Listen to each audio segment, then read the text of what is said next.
Kia ora, it's Bill again. Hey, let's have a look at this question and think about it.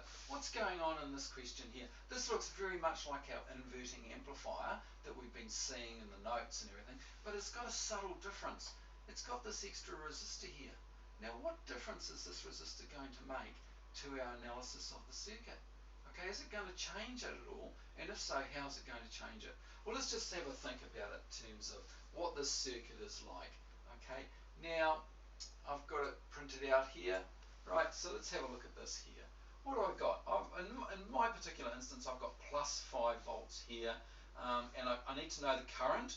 And you remember, you need to know the current with relation to which direction this arrow is. So it'll be, if it's in the same direction as this or in the opposite direction, you have to figure that out and put it in your answer.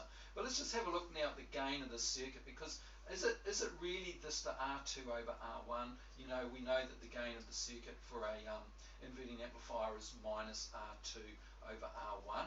Is it that? Or how is this going to influence it? Well, let's look at our basic principles of an op-amp circuit again and think about what's going on. First of all, we know that these two voltages are going to be equal because that's the nature of the negative feedback, okay? So we've got V plus, V superscript plus, which is the voltage at the non-inverting terminal, and we've got voltage at the inverting terminal. We know that they are equal, okay?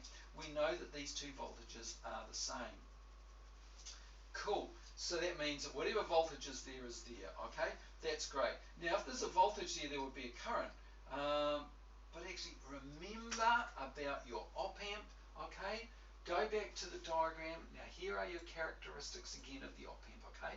We know what the output voltage is. We know that the amplification is approximately infinity. We know the output resistance is 0. We know that the input resistance is infinite, and therefore there is no current, okay? So that means that there is no current in our circuit.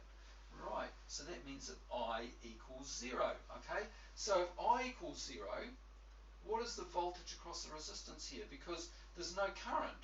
We know that V equals IR, don't we? So we know that if I is 0, it doesn't matter what R is, V will always equal 0 as well. So that means that this voltage here will be 0 volts. It'll be the same as this voltage here. So we've got exactly the same circuit as we always have. Okay, so this is thrown in there just to help you think about your circuit analysis. Okay, cool. Hopefully that will help you get going with this question. Cheers.